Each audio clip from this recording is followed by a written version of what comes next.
பெங்களூருக்கு ஒரு வீட்டு திறப்பு ஃபங்க்ஷனுக்கு போயிருந்தேன்.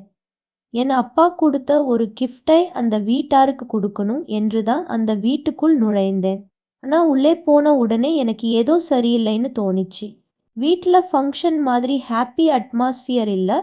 அதுக்கு பதிலா எல்லாரும் குழுக்களா நின்னு மெதுவா பேசிக்கிட்டு இருந்தாங்க. சில பேரு ஷாக்கா இருந்தாங்க, சில பேரு பயந்த மாதிரி இருந்தாங்க. அதுக்குள்ள ஒரு சின்ன பையன் ஓடி வந்து என்னை கட்டிப்பிடிச்சான்.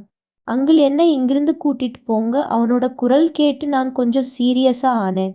என்ன ஆச்சுன்னு கேட்டேன். ஆனா அவன் ஒன்றும் சொல்லல. வீட்டுக்குள்ள ஒரு பக்கம் மட்டும் பார்த்துக்கிட்டே இருந்தான். அதுக்கப்புறம் நான் ஹவுஸ் ஓனர் கிட்ட போய் கேட்டேன். அவர் சொன்னது கொஞ்சம் ஷாக்கா இருந்தது. பூஜை நடக்கும்போது தீயில ஒரு ஃபேஸ் மாதிரி தெரிஞ்சிச்சு. நான் இதை ஃபர்ஸ்ட்லவே நம்பல. அது இல்யூஷன் தான் இருக்கும்னு சொன்னேன். பிறகு இன்னொரு பூசாரியை அழைச்சி மீண்டும் பூஜை பண்ணினோம். இந்த முறை எதுவும் நடக்கல. எல்லாரும் அது இமேஜினேஷன் தான் நிம்மதியா இருந்தாங்க. நானும் அதையே நம்பிட்டு வெளியே கிளம்பிட்டேன். இரவு சாலை ஆல்மோஸ்ட் காலியா இருந்தது. நான் பஸ் ஸ்டாப்புக்கு நடந்துக்கிட்டு போயிட்டு இருந்தேன்.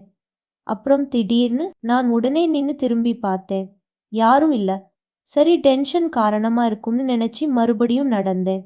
ஆனா இந்த முறை பின்னாடி காலடி சத்தம். நான் நின்னா அது நின்னது, நான் நடந்தா அது வந்தது. அதுக்கப்புறம் எனக்கு புரிஞ்சுது, இது நார்மல் இல்ல.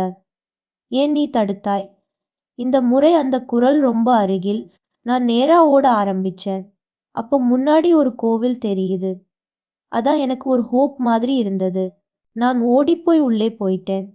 கொஞ்ச நேரம் எதுவும் இல்லை, அமைதி. அங்க இருந்த தீர்த்தத்தை எடுத்துட்டு முகத்துல தெளிச்சேன். இப்போ ஓப்னு நினைச்சேன். அடுத்த செகண்ட் அதே சிரிப்பு. இந்த முறை கோவிலுக்குள்ள. அந்த நிமிஷத்துல தான் எனக்கு புரிஞ்சது, நான் சேஃப்னு நினைச்ச இடமே சேஃப் இல்ல. அது என்னை ஃபாலோ பண்ணி வந்தது இல்ல.